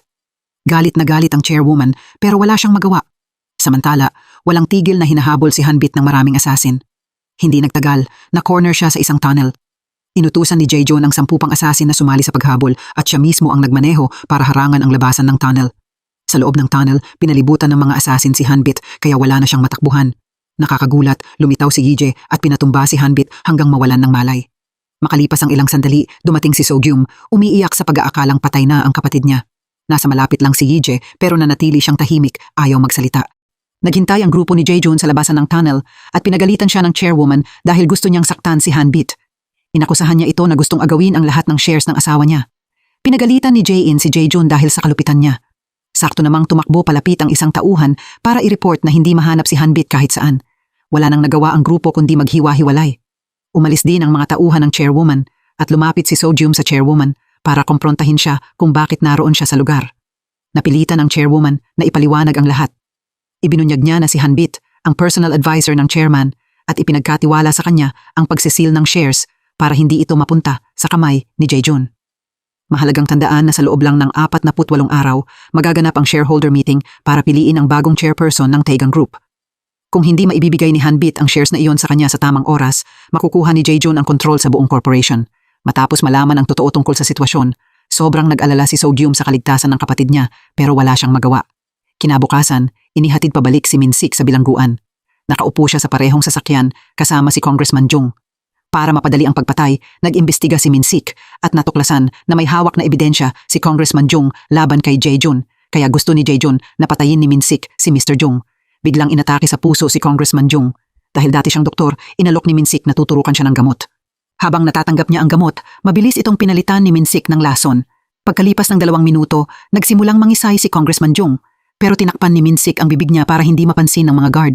Walang magawa si Congressman Jung habang naghihintay sa kamatayan. Samantala, binisita ng chairwoman ang anak niyang si Jae-hwan na naging masunurin na matapos tiisin ang ilang araw na pagpapahirap. Lumapit si Yije para pag-usapan ang pagpapaliban ng execution ni Jae-hwan kapalit ng pag-iimbestiga ng chairwoman sa taong nagdulot ng car crash na pumatay sa mag-asawang matalik na kaibigan ni Yije 3 taon na ang nakalipas. Sa sandaling iyon, inireport ng staff na nangingisay si Congressman Jung. Pagdating ni Yije, agad niyang hinala na si Minsik ang nasa likod nito. Pero hindi siya sigurado kung anong lason ang ginamit kaya naging mahirap iligtas si Mr. Jung. Pagkatapos, sinabi ni Minsik na ibibigay niya ang antidote pero kung papayag lang si Yije na makipag-negotiate sa kanya. Sumigaw si Yije, hinihingi kung ano ba talaga ang gusto ni Minsik. Si Congressman Jung na nasa tabi nila ay mas malakas pang nangingisay. Biglang napagtanto ni Yije na si Minsik ang nagpapanik dahil paulit-ulit itong sumusulyap sa relo niya. Inakusahan ni Yije si Minsik na sobrang takot siya at hindi niya kayang patayin si Congressman Jung dahil natatakot siya sa kahihinatnan. Nang makitang nabunyag ang plano niya, napilitan si Minsik na ibigay ang antidote kay Yije. Dahil doon, nailigtas si Congressman Jung sa tamang oras. Pagkatapos, dinala si Minsik ng jailer at opisyal siyang naging bilanggo sa pasilidad. Samantala, nasa bahay pa rin ni Yije si Han-bit. Hiniling ni Yije sa nakababatang kapatid niyang si Yihyun na bantayan siya. Maya-maya, nagpahayag siya ng pag-aalala at iminungkahi na dapat na silang tumigil. Natatakot siya na ang pagharap kay Jaejoon ay maglalagay sa buhay nila sa panganib. Ayaw niyang mawala si Yije gaya ng pagkawala ng ina nila noon. Sumagot si Yije na kung susuko siya, sino ang lalaban para sa mga biktima? Determinado siyang lumaban sa kasamaan hanggang sa huli. Kinuyom ng nakababatang kapatid niya ang mga kamao niya, hinihikayat si Yije na magpatuloy. Sa kasamaang palad, natuklasan ni Jaejoon na iniligtas ni Yije si Hanbit at agad na inutusan na patayin silang dalawa. Kasabay nito, nasa cell si Minsik nang, sa gabi, dumating ang isang guard na tapat sa kanya para buksan ang pinto. Dinala ni Minsik ang guard sa kwarto ni Congressman Jung, planong palihim siyang turukan ng lason para idiin si Yije. Pero nang hawakan niya ang kamay ni Congressman Jung, naramdaman niyang sobrang lamig nito. Lumalabas na patay na pala si Congressman Jung. Habang gulat pa rin si Minsik, nahuli siya ng mga doktor sa lugar. Mabilis na sumugod ang dalawang doktor para bigyan ng first aid ang congressman habang tinatawagan din si Yije para humingi ng gabay. Nang papunta na sana si Yije sa bilangguan, tumawag ang nakababatang kapatid niya at ipinaalam na maraming asasin ang nakapaligid sa bahay nila. Agad na napagtanto ni Yije na nahanap ni Jaejoon si Hanbit at nagpadala ng mga asasin para habulin siya. Sa ganitong urgent na sitwasyon, hinimok ni So-gyum si Yije na iligtas si Congressman Jung habang siya naman ang haharap kay Jaejoon. Samantala, ang doktor na nagtangka palang pumatay kay Congressman Jung ay pumunta sa security camera room. Habang natutulog ang guard, palihim niyang binura ang footage ng atake niya. Habang naghahanda si Jaejoon na lusubin ang building, nagawa ni So-gyum na ibangga ang kotse niya sa isang bench, gumawa ng malakas na ingay na nakakuha ng atensyon ng mga tao sa paligid. Dahil sa distraction na ito, pansamantalang umatras si Jaejoon sa plano niya. Balik kay Yije, desperado niyang sinusubukang buhayin muli si Congressman Jung. Pero wala na siyang magawa dahil tumigil na ang tibok ng puso ng congressman. Naroon din si Prosecutor Wisik at inakala ng lahat na si Minsik ang salarin. Gayunpaman, naghinala si Yije na ibang tao ang tunay na may sala. Kaya hiniling niya sa prosecutor na imbestigahan ng mabuti ang pagkamatay ng congressman. Pagkatapos nito, nakipagkita si Yije kay Hanbit. Ipinaalam nito kay Yije na may malaking shares din si Congressman Jung sa corporation. Mukhang pinatay siya ni Jaejoon para maagaw ang shares na iyon. Dahil nabunyag na ang posisyon ni Hanbit, nagdesisyon si Yije na dalhin ang lahat sa bahay ni Jung-hee para doon muna magtago. Galit na galit si Jung-hee at sinabi sa kanila na hindi hostel ang bahay niya. Pero nangako si Yije na hahanap siya ng paraan para mapawalang sala siya. Lumalabas na maling na pagbintangan si Jung-hee sa pagpatay sa mistress ng asawa niya. Para mapatunayan ang pagiging inosente niya, napilitan siyang pumayag na manatili sila roon. Samantala, ini-interrogate ng prosecutor si Minsik. Sinabi niya na hindi pa niya nagagawang iturok ang lason bago namatay si Congressman Jung. Sigurado ang prosecutor na may kasamang pangalawang salarin. Pagkatapos mamatay ni Congressman Jung dahil wala siyang asawa o anak, si Jaejoon ang kusang namahala sa burol ng congressman. Nagpanggap siya na malapit na kaibigan ni Congressman Jung ang ama niya. Pero sa totoo lang, ginagawa niya ito para makuha ang kontrol sa shares ng congressman. Kakapatay lang ni Jaejoon sa congressman at ngayon siya pa ang nag-aayos ng burol nito. Alam ito ni na Jae-in at ng chairwoman pero wala silang magawa. Samantala, si Minsik na nasa kulungan ay nakatanggap ng impormasyon mula sa nakababatang kapatid niyang babae. Nagdala ito ng balita tungkol sa chemical company ni Jaejoon na naging dahilan ng pagkamatay ng 7 tao. Noong magkasama sila sa kotse, ibinahagi ni Congressman Jung ang insidenteng ito kay Minsik maraming taon na ang nakalipas. Nagtipon ang mga pamilya ng 7 biktima para magprotesta. Pero nag-hire si Jaejoon ng mga asasin para diretsong ipasagasa sa kanila ang isang truck. Walang awa na pinatay ni Jaejoon ang lahat ng pamilya ng mga biktimang kumontra sa kanya. Sa wakas, natuklasan ni Minsik ang sikreto ni Jaejoon. Naniniwala siyang magagamit niya ang impormasyong ito para makalabas ng kulungan. Agad na tinawagan ni Minsik si Yije, pinapapunta siya para makipagkita kung gusto niyang pabagsakin si Jaejoon. Samantala, dumalo si Yije sa burol ni Congressman Jung. Hindi niya napigilan ang galit niya nang makita roon si Jaejoon. Direktang nagdeklara ng laban si Yije kay Jaejoon at sinabi niyang malapit na nitong pagbayaran ang mga ginawa niya. Ibinigay ni Hanbit kay Jung-hee ang lahat ng shares na ipinagkatiwala sa kanya ng namatay na chairman. Kailangan nilang itago ang mga iyon para hindi maagaw ni Jaejoon. Nang gabing iyon, pinalaya mula sa kulungan ang salarin na sumagasa sa mag-asawang may kapansanan. Palihim siyang sinundan ni na Jung-hee at So-gyum. Tumanggap ang salarin ng malaking halaga ng pera mula sa mga tauhan ni Jaejoon para mapadali ang pagtakas niya sa ibang bansa. Kinabukasan ng umaga, sinundan siya ng 2 hanggang airport at agad itong inireport kay Yije. Nakipag-ugnayan si Yije kay Prosecutor Wisik at ipinaliwanag na ang salaring ito ay inupahan ni Jaejoon para sagasaan si Jae-hwan, ang nakababatang kapatid niya. Pero aksidente niyang napatay ang 2 kaibigan sa halip. Sa sandaling iyon, nakarating ang salarin sa check-in area.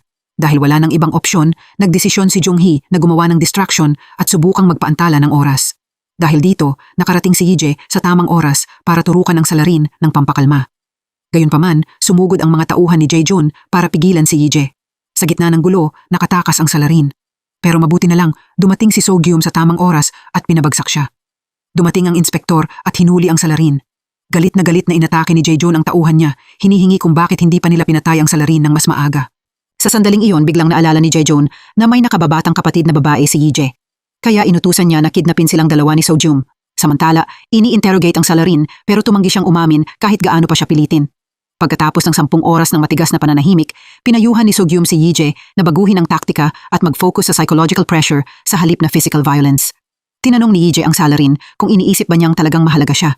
Kapag hindi na siya kapakipakinabang, siguradong ipapapatay siya ni Jae-jun. Naging epektibo ang strategy na ito.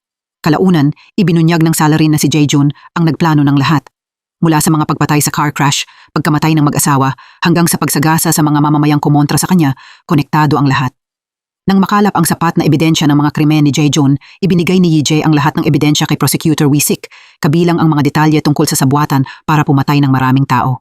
Hinimok ni Yee-jae si Prosecutor Wee-sik na arestuhin agad si Jae-jun. Kasabay nito, nakuha ng mga tauhan ni Min-sik ang ebidensya ng pagnanakaw ni Jae-jun na nakatago sa sapatos ni Congressman Jung. Mabilis nilang dinala ang USB drive na may impormasyong ito kay Min-sik sa kulungan. Tuwang-tuwa si Min-sik at ipinagkatiwala ito sa isa sa mga pinakamaaasahan niyang kasama. Natanggap ni Prosecutor Wee-sik ang lahat ng ebidensya pero nag-alangan siyang isumite ito. Lumalabas na tinip ni Fat Doctor si Jae-jun. Agad na pumunta si Jae-jun para makipagkita kay Prosecutor Wee-sik at makipag-negotiate para sirain ang ebidensya. Inalok niya ito ng posisyon bilang District Public Prosecutor bilang kapalit. Dahil sa kaakit-akit na offer, napaisip si Prosecutor Wee-sik. Samantala, ipinadala ni Jae-jun ang mga tauhan niya sa bahay ni Jung-hee para dukutin ang nakababatang kapatid na babae ni Yee-jae. Mabuti na lang, nahulaan ito ni Jung-hee at nagawang mailigtas silang dalawa sa tamang oras. Dahil nabigo siyang mahuli ang kapatid ni Yee-jae, inilipat ni Jae-jun ang focus niya kay So-gyum at balak siyang gamitin bilang panakot para mapasunod si Yee-jae. Tinawagan niya si Yee-jae para hingi na ibigay nito ang ebidensya. Nangako siya na hindi gagalawin si So-gyum pati na ang shares na pag-aari ng namatay na chairman. Wala nang ibang pagpipilian kaya napilitan si Yee-jae na pumayag sa hinihingi ni Jae-jun. Gayunpaman, bahagi itong lahat ng plano ni Yee-jae. Sa totoo lang, nahulaan na ni Yee-jae at So-gyum na kalaunan ay huhulihin siya ni Jae-jun. Kaya balak nilang gamitin ang sitwasyong ito para matuklasan ang kahinaan ni Jae-jun. Dinala ni Jae-jun si So-gyum sa luma niyang bahay. Naalala niya ang nakaraan nang magkaroon ng relasyon ang ama niya sa chairwoman. Sobrang nadismaya ang ina ni Jae-jun kaya nagpakamatay ito. Nangako siyang kukunin ang kontrol sa buong corporation at palalayasin ang chairwoman at ang anak nito. Pagkatapos ng pag-uusap nila, pinakawalan ni Jae-jun si So-gyum. Samantala, ibinigay din ni Yee-jae ang lahat ng shares ng Taegang Group gaya ng hiningi ni Jae-jun kasama ang lahat ng ebidensya ng mga krimen niya. Sa sobrang saya, inakala ni Jae-jun na siguradong makukuha na niya ang kontrol sa group. Pero nang ipapalipat na sana niya sa sekretary niya ang share sa sarili niya, nakakagulat na lumitaw ang chairwoman para pigilan siya. Ipinakita niya ang will ng namatay na chairman kay Congressman Jung. Dahil namatay na si Congressman Jung, pansamantalang si Manager Han-bit ang mamamahala sa mga shares na ito. Si Han-bit ay nakababatang kapatid din ni So-gyum. Sa puntong ito, napagtanto ni Jae-jun na hindi simple si Yee-jae. Nagawa niyang panatilihin ang shares habang inilalabas din si Han-bit sa publiko para sa proteksyon. Lalong tumitindi ang conflict. Para masiguro ang kaligtasan ni Yee-jae, ipinadala niya ang kapatid niyang babae para pansamantalang manatili sa ibang bansa. Kasabay nito, para palakasin ang puwersa nila laban kay Jae-jun, pumunta si Yee-jae sa bilangguan para makipagkita kay Min-sik. Tinulungan niya si Min-sik na makatakas mula sa arrest warrant at nangakong tutulungan siyang maging head ng VIP department sa Taegang Hospital. Iyon ang posisyong matagal nang pinapangarap ni Min-sik. Kaya nagpanggap si Min-sik na pumayag siyang pagsilbihan si Yee-jae. Itinuro ng chairwoman na para maging head ng department, kailangan nila ang approval ng steel chairman. Kaya pumunta silang dalawa para makipagkita sa kanya. Nangako si Yee-jae na tuluyang gagamutin ang anak niya dahil nakahanap si Yee-jae ng angkop na liver donor. Iisa lang ang anak ng chairman kaya pumayag siya sa posisyon bilang head ng department para kay Min-sik. Hindi inaasahan, sa sandaling iyon, gumawa si Jae-jun ng mas malupit na plano. Gusto niyang patayin ang ama niya na nasa ospital para makuha ang inheritance. Lumapit si Jae-jun sa chief doctor at hiniling na bigyan nito ng lason ang ama niya kapalit ng pagtulong na maging head ng VIP department. Dahil sa kasakiman, pumayag ang chief doctor sa plano. Gayunpaman, pagkarating niya sa pinto, nahulaan ni Yee-jae ang sitwasyon at nagmadaling pigilan siya. Binalaan siya ni Yee-jae na itigil ang paglalason sa chairman. Sinabi niya na kapag hindi siya tumigil, ilalantad niya ang doktor at sisiguraduhing mapupunta ito sa kulungan. Dahil sa takot, umatras ang chief doctor. Nang gabing iyon, direktang pumasok si Jae-jun sa hospital room ng ama niya kung saan walang malay ang ama niya dahil sa lasong ibinigay niya kanina. Walang puso na hinugot ni Jae-jun ang breathing tube ng ama niya at handa na siyang hayaan itong mamatay.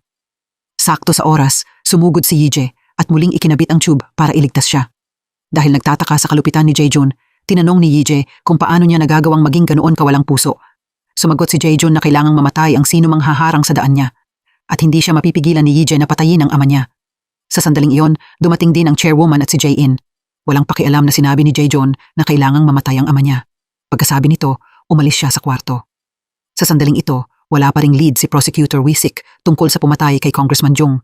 Hindi inaasahan, nagpadala si Yije ng video na nagbubunyag na ang salarin ay si Dr. Yang Cheol. Agad na inaresto ang doktor habang nasa kalsada. Kinabukasan, nagdao si Yije ng meeting para gumawa ng strategy kung paano tanggalin ang competition para sa posisyon ng direktor. Natuklasan nila na ang kandidatong sinusuportahan ni Jaejoon ay may Crohn's disease, isang chronic inflammatory bowel condition. Naalala ni Yije na noong kasama niya ang doktor niya sa trabaho, madalas itong pumunta sa toilet. Kung mapapalala nila ang kondisyon ng kandidato bago ang susunod na election meeting, siguradong mananalo ang panig ni Yije sa election. Di nagtagal, sa hospital room ng ama niya, pumasok ang isang nurse at pinatay ang electrocardiogram at alarm machine. Samantala, natapos na ang eleksyon at matagumpay na naging head ng VIP department si Min-sik. Gayunpaman, sa oras na ito, nagawa ni Jaejoon na patayin ang ama niya dahil kapag namatay ang ama niya, mamanahin niya ang ari-arian. Umabot na sa hindi pa nararanasang taas ang ambisyon ni Jaejoon na nagdulot ng takot sa chairwoman at kay Jae-in. Pero nanatiling sobrang kalmado si Min-sik dahil nahulaan na niya ang gagawin ni Jaejoon. May nakahandaring plano si Min-sik para sa kanilang collaboration kapag nakuha na niya ang bago niyang posisyon. Mabilis na nagpatuloy ang burol at nag-day off si Jae-hwan para magbigay galang. Lumuhod siya at masakit na umiyak dahil sa pagkamatay ng ama niya, pinaghihinalaang ang kuya niyang si Jaejoon ang nasa likod nito. Gayunpaman, dahil kulang sa ebidensya, wala siyang magawang aksyon. Itinulak pa ni Jaejoon si Jae-hwan sa sahig kaya bumula ang bibig niya. Pagkatapos ng burol, nagtipon ang 3 miyembro ng pamilya. Sigurado sila na pinatay ni Jaejoon ang ama nila. Para pabagsakin siya, alam nilang kailangan nilang mailabas si Jae-hwan sa kulungan. Naghanda ng plano ang ina nila at ang nakababatang kapatid na babae at ang gawain ni Jae-hwan ay sundin ang mga utos ni Yije. Naunawaan ni Jae-hwan na oras na para mag-mature at maghiganti para sa pagkamatay ng ama niya, kaya masunurin niyang pinakinggan ang payo ng ina niya. Pagbalik sa bilangguan, lumuhod si Jae-hwan at nakiusap kay Yije na tulungan siyang madelay ang execution niya. Nangako siya na gagawin niya ang kahit ano para suklian si Yije sa hinaharap. Nang makita ni Yije ang sinseridad ni Jae-hwan, pumayag siyang tumulong. Nagdesisyon siyang pekein ang kaso ng rhabdomyolysis para kay Jae-hwan habang binabalaan siya na ang kondisyong ito ay maaari ring humantong sa kamatayan. Gayunpaman, dahil sa matinding determinasyon na ipaghiganti ang ama niya, tinanggap ni Jae-hwan ang panganib. Sa puntong ito, hindi inaasahang tinraidor ni Min-sik si Yije. Nakipagkita siya kay Jaejoon at nangakong pipigilan niya si Jae-hwan na mapalaya para mawala ang isang kalaban sa posisyon ng chairman bago ang paparating na shareholders meeting. Kapalit nito, hiningi ni Min-sik ang posisyon bilang hospital director sa conglomerate. Dahil sa ambisyon, agad na pumayag si Jaejoon. Nagpatuloy si Min-sik sa pagpapanggap na kakampi siya ni Yije, tinawagan siya at humingi ng permiso para makapasok sa bilangguan ang tauhan niya sa kunwaring pag-aasikaso ng mga gawain. Sa totoo lang, nagpapapasok si Min-sik ng tao para saktan si Jae-hwan. Walang alam si Yije sa plano kaya pumayag siya ng walang pag-aalinlangan. Pero hindi lang gusto ni Jaejoon na pigilan si Jae-hwan na mapalaya, gusto rin niyang patayin ang nakababatang kapatid niya. Dahil sa nakakagulat na pahayag na ito, natulala si Min-sik dahil hindi niya akalaing ganoon kalupit si Jaejoon. Kinabukasan, nakapasok ang mole sa bilangguan at ipinakilala ang sarili niya sa medical staff.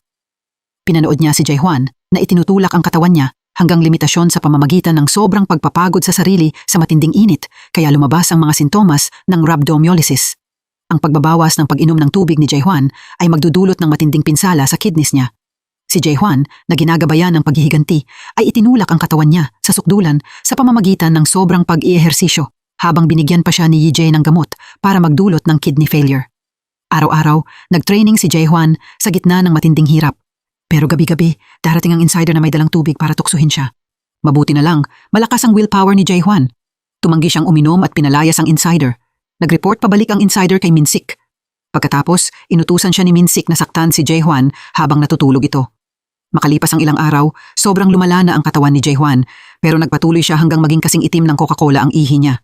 Sinabi ni Yije na ibig sabihin nito, nagtagumpay sila. Samantala, nakikipag-date si Prosecutor Wisik kay Jung-hee at binigyan pa siya ng bulaklak. Lingid sa kaalaman nila, palihim na kinunan ng litrato ng mga tauhan ni Jaejoon ang pagkikita nila para gamitin laban sa kanila kalaunan. Balik sa bilangguan, habang natutulog si Jae-hwan, sinubukan ng insider na turukan siya ng kung ano. Biglang nagising si Jae-hwan at itinurok ang syringe sa sariling katawan ng insider. Lumalabas na nahulaan na ni Yije ang galaw na ito. Kinuha niya ang antidote mula sa insider at pinilit siyang tawagan ang boss niya. Hindi inaasahan, ang sumagot sa phone ay si Jae-jun. Malinaw na alam ni Yije na si Jae-jun ang nasa phone, pero nagkunwari pa rin siya at sinabi kay Min-sik na mabilis na dalhin ang ebidensya laban kay Jae-jun. Ang layunin ay maghasik ng kawalan ng tiwala sa pagitan ni Min-sik at Jae-jun. Gayunpaman, makalipas ang ilang sandali, lumingon si Yije at nakita niyang nawalan na ng malay si Jae-hwan. Nataranta si Yije dahil tumigil ang puso ni Jae-hwan. Ginamit niya ang lahat ng lakas niya para mag-CPR habang isinusugod si Jae-hwan sa emergency room. Sobrang nag-alala ang chairwoman at mabilis na dumating. Napagtanto niya na kung mamamatay ang anak niya, wala nang saysay ang pagmamay-ari sa corporation. Inutusan niya ang mga doktor na iligtas agad si Jae-hwan. Sa sandaling iyon, hindi inaasahang nagkamalay si Jae-hwan at nakiusap sa ina niya na hayaan siyang ipagpatuloy ang pagtitiis sa paghihirap para ipaghiganti ang ama niya. Nang makita ang determinasyon ng anak niya, napilitan siyang pumayag sa hiling nito. Samantala, kagagaling lang ni na Prosecutor Wisik at Jong-hee sa lakad nila, pinag-uusapan kung paano mahuhuli si Jae-jun. Bigla silang pinalibutan ng mga reporter na ipinatawag ni Jae-jun. Inakusahan ng mga reporter si Prosecutor Wisik na nakikipag-date sa isang kriminal na pansamantalang nakastay ang execution. Ikinagalit ito ng mga superior ni Wisik at agad siyang inilipat ng assignment. Agad na inilipat si Prosecutor Wisik para magtrabaho sa ibang lugar. Ngayong wala na si Wisik, wala nang natira para humarang kay Jae-jun. Sa panig ni Jae-jun, nagsimula siyang sistematikong alisin ang mga tao sa paligid ni Yije. Tinawagan niya si Min-sik para kumprontahin siya tungkol sa pagtatago ng ebidensya ng mga krimen niya. Ipinaliwanag ni Min-sik na ginagawa niya iyon para protektahan ang sarili niya kung sakaling subukan siyang patahimikin ni Jae-jun. Nakita ni Jae-jun na may punto ang dahilan, kaya nagpatuloy ang dalawa sa pagtutulungan. Siyempre, hindi iyon basta palalampasin ni Jae-jun. Inutusan ni Jae-jun ang mga tauhan niya na hanapin ang anak na babae ni Min-sik. Samantala, nakipagkita si Prosecutor Wisik kay Yije para ipaalam sa kanya na nailipat siya sa ibang lugar. Gayunpaman, may natitira pa siyang 18 araw na leave kaya balak niyang manatili at tulungan si Yije. Pareho nilang alam na nauubusan na sila ng oras. Nagmadaling bumalik si Yije sa ospital, inihayag na kailangan nilang kumilos ng mas mabilis. Na-delay ng 1 linggo ang review para sa pagpapaliban ng execution ni Jae-hwan. Ibig sabihin, kailangan ni Jae-hwan ng bagong sakit para mapahaba ang pananatili niya. Tinanong ni Yije kung may hereditary disease ba ang namatay na chairman. Pero hindi pumayag ang chairwoman doon dahil may sobrang masakit na sakit ang asawa niya. Ayaw niyang maranasan din ni Jae-hwan ang ganoon. Kalaunan, binisita ni Yije ang dating hospital director na minsan niyang nailigtas para itanong kung bakit pinatay ni Jae-jun ang ina niya maraming taon na ang nakalipas. Ipinaliwanag ng bedridden director na may grupo ng mga tao na nagprotesta laban sa Taegang Chemical Company matapos mawalan ng mga kapamilya dahil sa kapabayaan ng kumpanya. Inutusan ni Jae-jun ang isang driver na sagasaan sila at patayin silang lahat. Gayunpaman, si Yije, na doktor noon, ay nailigtas ang buhay nila, kaya binatiko si Jae-jun at nawala ang pagkakataon niyang manahin ang corporation. Kaya pinatay ni Jae-jun ang ina ni Yije at ipinakulong siya noong taong iyon. Matapos marinig ito, sa wakas ay naunawaan ni Yije kung bakit siya pinagbintangan ni Jae-jun. Pagkatapos, ibinunyag ng dating direktor ang isang mahalagang impormasyon na paminsan-minsan ay nagkakaroon si Jae-jun ng memory loss. Marahil, mayroon ding kakaibang hereditary disease si Jae-jun mula sa namatay niyang ama. Para malaman kung ano iyon, pumunta si Yije kay Min-sik at hiniling na hanapin niya ang medical records ng chairman. Bilang head ng VIP department, may access si Min-sik sa confidential information ng ospital at nangako si Yije na ibabalik sa kanya ang Haeyeon Private Hospital kapalit nito. Si Min-sik, na nakitang wala naman siyang talo, ay agad na pumayag. Gayunpaman, nang subukan niyang buksan ang medical records ng chairman, nakita niyang restricted ito at kailangan ng mas mataas na access rights. Nagdesisyon si Min-sik na direktang pumunta sa hospital director para humingi ng sagot. Ipinaliwanag ng hospital director na lahat ng impormasyon tungkol sa medical records ng chairman ay mahigpit na confidential. Dahil kapag nabunyag ito, maaari nitong maapektuhan ang buong corporation. Tinanong ni Min-sik kung hereditary ba ang sakit. Nagkataon naman, nakaupo si Jae-jun sa malapit na mesa at narinig ang lahat. Nang marinig ang salitang hereditary disease, agad na nagbago ang ekspresyon ni Jae-jun dahil siya mismo ay may parehong sakit. Samantala, dahil sa tulong ng nurse, nakita ni Yije ang gamot na iniinom ng namatay na chairman. Mula roon, na-diagnose niya na ang hereditary illness na dinanas ng namatay na chairman ay Huntington's disease, isang kondisyon na mas malalang nagpapahina sa katawan kaysa HIV. Sinabi ni Sojum kay Yije na nagpapakita rin si Jae-jun ng sintomas ng Huntington's disease, ibig sabihin namana niya ito mula sa ama niya. Kapag nabunyag ang katotohanan, mawawalan ng karapatan si Jae-jun na manahin ang corporation. Gayunpaman, kulang pa rin sila ng ebidensya para patunayang may sakit si Jae-jun. Ang pinakamahalagang gawain pa rin ngayon ay madelay ang execution ni Jae-hwan. Plano ni Yije na pekein na may Huntington's disease si Jae-hwan at sabihing namana ito mula sa ama nila. Gayunpaman, hindi pumayag ang chairwoman dahil nag-aalala siya sa kalusugan ng anak niya. Pero pumunta si Jae-hwan sa ina niya at nakiusap na hayaan siyang magpatuloy, determinado siyang ipaghiganti ang ama niya. Naantig sa determinasyon ng anak niya, lumuluhang niyakap ng chairwoman si Jae-hwan. Hindi inaasahan nang suriin ni Yee-jae si Jae-hwan, natuklasan niyang totoong nagkaroon si Jae-hwan ng Huntington's disease. Nang marinig ito ng chairwoman, nadurog ang puso niya. Ang bagay na pinakakinatatakutan niya ay nangyari na, at sa sobrang gulat, hinimatay siya sa mismong lugar. Sa sandaling ito, dumating si Min-sik para makipagtulungan muli kay Yee-jae. Alam na niya na tinakot ni Jae-joon ang buhay ng anak niyang babae. Kaya gustong makipagtulungan ni Min-sik kay Yee-jae para pabagsakin si Jae-joon bago pa mapahamak ni Jae-joon ang pamilya niya. Pumayag agad si Yee-jae nang walang pag-aalinlangan. Kalaunan, nagpanggap si Min-sik na lumuhod at humingi ng tawad kay Jae-joon. Ipinaalam niya kay Jae-joon na ang nakababatang kapatid nitong si Jae-hwan ay talagang nagkaroon ng Huntington's disease. Nang marinig ito, hindi mapigil ang pagkibot ng mata ni Jae-joon at nagsimulang manginig ang mga kamay niya na halos hindi niya makontrol. Dahil siya rin ay may parehong sakit, nag-alala siyang mabubunyag ang kondisyon niya. Mabilis na pinaalis ng tauhan niya si Min-sik. Pagkaalis ni Min-sik, inutusan ni Jae-joon ang mga tauhan niya na patayin ang kapatid niyang si Jae-hwan sa kahit anong paraan para masigurong hindi siya kailanman mabibigyan ng delay sa execution niya. Matapos makita ang mga sintomas ni Jae-joon, agad na bumalik si Min-sik para i-report kay Yee-jae na talagang may sakit si Jae-joon. Sa totoo lang, bahagi itong lahat ng plano ni Yee-jae. Ginawa-gawa ni Yee-jae ang kwento na may sakit si Jae-hwan para ma-provoke si Jae-joon at mahulog sa bitag. Sa totoo lang, walang sakit si Jae-hwan at nakikipagtulungan lang siya kay Yee-jae para pekein ang mga sintomas. Kasama sa mga sintomas na ito ang hirap sa paglakad, hindi makahawak ng mga bagay at kahit pagpapanggap na malapit ng tumalon mula sa building para wakasan ang buhay niya. Gaya ng inaasahan, ni-record ng tauhan ni Jae-joon ang video ng mga sintomas na ito. Matapos mapanood ang footage, lubos na naniwala si Jae-joon na talagang nagkaroon ng Huntington's disease ang nakababatang kapatid niya. Dahil 2 araw na lang ang natitira bago ang medical examination para magdesisyon kung ide-delay ang execution ni Jae-hwan, nagbigay ng utos si Jae-joon na patayin si Jae-hwan sa mismong gabing iyon. Agad na ipinaabot ni Min-sik ang impormasyong ito kay Yee-jae. Mabilis na gumawa ng plano si Yee-jae. Iniwan si Jae-hwan na mag-isa at naglagay ng surveillance cameras para mahuli sina Jae-joon at ang mga tauhan niya sa mismong akto. Plano nilang arestuhin ang lahat ng sangkot kapag sinubukan ni Jae-joon ang assassination. Gayunpaman, habang kabadong minomonitor ng lahat ang cameras at naghihintay ng tamang sandali, biglang nakatanggap si Yee-jae ng tawag mula sa bilangguan. Ipinaalam sa kanya na ilang inmate ang nagkaroon ng kakaibang sakit at sumusuka ng dugo. Naging malinaw na isa na naman itong bahagi ng plano ni Jae-joon. Wala nang ibang magawa si Yee-jae kundi ipasa ang kasalukuyang gawain sa team niya at agad na magmaneho pabalik sa bilangguan. Sa mismong sandaling iyon, nakarating na si Jae-joon sa lokasyon ng nakababatang kapatid niyang si Jae-hwan. Una, pinahack ni Jae-joon sa mga tauhan niya ang surveillance cameras at pinalitan ng live feed ng nakapirming video loop. Dahil dito, ang mga nagmomonitor sa cameras ay nakikita lang si Jae-hwan na nakaupong mag-isa habang wala silang kaalam-alam na nasa panganib na siya. Nang makita ni Jae-hwan ang kuya niya, nataranta siya at bumagsak sa sahig sa takot. Pagkatapos, inilabas ni Jae-joon ang isang vial ng lason at naghanda ng syringe para iturok sa kapatid niya. Sa paniniwalang ilang sandali na lang ay mamamatay na si Jae-hwan, inamin ni Jae-joon ang katotohanan. Siya ang pumatay sa ama nila at ngayon, turn na ni Jae-hwan. Inilapit ni Jae-joon ang syringe sa leeg ni Jae-hwan pero itinuro ni Jae-hwan ang kisame at sinabing may kamera sa kwarto. Malamig na sumagot si Jae-joon na nahack na niya ang lahat ng iyon. Walang pag-aalinlangan, itinurok ni Jae-joon ang lason sa leeg ni Jae-hwan. Nang umepekto ang lason, bumagsak si Jae-hwan. Nalito siya at nagtaka kung bakit walang dumating para iligtas siya. Mabuti na lang, dati nang naglagay si Yee-jae ng listening device sa tainga ni Jae-hwan, kaya narinig niya ang lahat ng nangyayari. Nang mapagtanto ang panganib, agad na inalerto ni Yee-jae ang team niya. Kahit chinek nila ang cameras, fake footage pa rin ni Jae-hwan na mag-isa ang nakikita nila. Nang malaman nila ang totoo, huli na ang lahat. Nagmadali ang team sa pinangyarihan pero nagkaroon na ng brain death si Jae-hwan at malamang ay mananatili siyang comatose ng walang katapusan. Nang sa wakas ay dumating si Yee-jae, nakita niyang wala na siyang magagawa. Sa sandaling iyon, biglang lumitaw si Jae-joon sa pinangyarihan. Direkta niyang pinrovoked si Yee-jae. Hinahamon siyang iligtas si Jae-hwan. Sobrang nagalit si Yee-jae nang marinig iyon.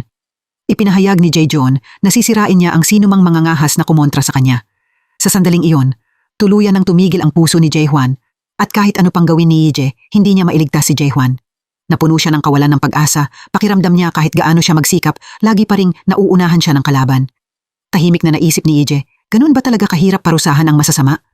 Biglang muling tumibok ang puso ni Jae-hwan, pero malinaw na nagkaroon ng matinding pinsala ang utak niya, kaya mananatili siya sa vegetative state habang buhay. Pumunta si Yee-jae para humingi ng tawad sa ina ni Jae-hwan sa lahat ng nangyari. Hindi mapigilan ang emosyon, sinampal ng chairwoman si Yee-jae sa mukha.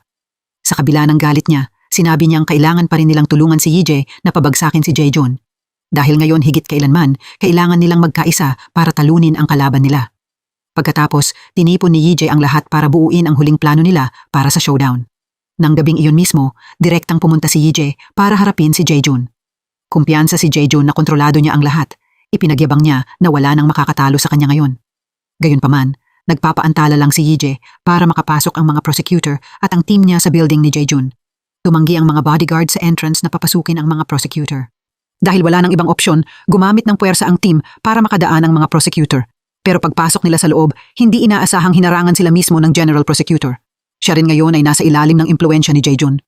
Naging malinaw na maraming high-ranking official ang nabili ng napakalaking yaman at kapangyarihan ni Jaejun. Pero si Prosecutor Wisik ay isang matuwid na tao. Ibinigay pa rin niya ang utos sa team niya na sumugod papasok. Samantala, kaswal na nakikipag-usap si Jaejun kay Yijie.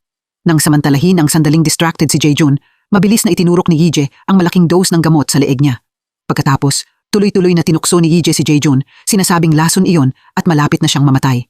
Dahil naniwala siyang malapit na ang katapusan niya, kumuha si Jaejun ng kutsilyo at sinubukang saksakin si Yijie. Nagawa ni Yijie na ilayo ang talim mula sa anumang vital areas. At matapos masaksak si Yijie, tinablan si Jaejun ng epekto ng gamot at bumagsak siya sa sahig. Sa sandaling iyon, pumasok si Minsik sa kwarto kasama ang medical team. Lumalabas na bahagi itong lahat ng plano ni Yijie. Pansamantalang anesthetic lang ang itinurok niya kay Jaejun. Dahil inaasahan niyang aatakihin siya ni Jaejun, siniguro ni Yijie na magiging minimal lang ang sugat mula sa kutsilyo. Pagkatapos, sumugod papasok si Prosecutor Wisik at nahuli si Jaejun sa akto ng tangkang pagpatay, isang krimen na pwedeng arestuhin agad kahit walang warrant. Gayunpaman, ang makapangyarihang tulad ni Jaejun ay hindi madaling matalo. Determinado ang General Prosecutor na nasuhulan na protektahan siya. Kahit kinasuhan siya ng tangkang pagpatay kay Yijie, personal na dumating ang Chief of Police at tiniyak kay Jaejun na tutulungan niya itong makaiwas sa kaso sa loob ng 2 araw. Dahil 3 araw na lang ang shareholder meeting para piliin ang susunod na chairman, masunuring kumilos si Jaejun habang nasa kulungan at palagi siyang kalmado para hindi matrigger ang sakit niya. Totoo nga, makalipas ang 2 araw, personal na dinala ng police chief ang order para suspendihin ang detention ni Jaejun at inihatid siya palabas. Pagbalik sa bahay, nagmadaling uminom ng gamot si Jaejun, naghahanda para sa shareholder meeting para piliin ang chairman ng kumpanya. Kinabukasan, sa araw ng meeting, naroon ang 2 kandidato para sa posisyon ng chairman, ang ina ni Jaehwan at si Jaejun. Naghahanda ng bumoto ang mga miyembro ng corporation nang hindi inaasahang dinala ni Yijie si Jaehwan na nasa koma. Nagtaka ang lahat kung bakit dinala ni Yijie ang isang taong walang malay. Pagkatapos, pinatugtog ni Yijie ang recorded conversation ni na Jaejun at ng nakababatang kapatid niya, kung saan inamin ni Jaejun na pinatay niya ang ama nila. Nakuha rin sa recording ang tunog ng pagturok ni Jaejun ng lason sa kapatid niya. Nadurog ang puso ng ina ni Jaehwan matapos marinig ang pag-amin. Pero mayabang na sinabi ni Jaejun na pwedeng pekein ang audio recordings at walang makakapagpatunay na sinubukan niyang patayin ang kapatid niya. Mayabang niyang hinamon ang kahit sino na lumabas bilang witness. Sa gulat ng lahat, biglang nagising si Jaehwan at ang kumpiyansa ni Jaejun ay napalitan ng takot. Lumalabas na bago iturok ni Jaejun ang lason na ibigay na ni Jaehwan sa sarili niya ang antidote at pagkatapos ay nagpanggap na brain dead para mapasuko si Jaejun. Sobrang saya ng ina ni Jaehwan nang makitang ligtas ang anak niya. Dahil malinaw na ang lahat ng witness at ebidensya, agad na nahatulan si Jaejun. Nang makita niyang unti-unting nawawala ang lahat ng mahalaga sa kanya, sobrang nagulat si Jaejun kaya umatake ang sakit niya. Pagkatapos, bumagsak siya. Sa wakas, naparusahan ang malupit na si Jaejun at nabunyag ang katotohanan tungkol sa mga krimen niya, ang pagpatay sa ama nila at sa maraming manggagawa. Opisyal na pumalit ang ina ni Jaehwan bilang chairwoman ng kumpanya. Sa kulungan, nagpanggap si Jaejun na may bumara sa lalamunan niya at pineke ang kamatayan para madelay ang execution niya. Pero nahulaan na ito ni Yijie, ang medical director ng bilangguan. Kumpiyansa niyang ipinangako kay Jaejun na hindi na siya kailanman makakalabas ng kulungan habang buhay.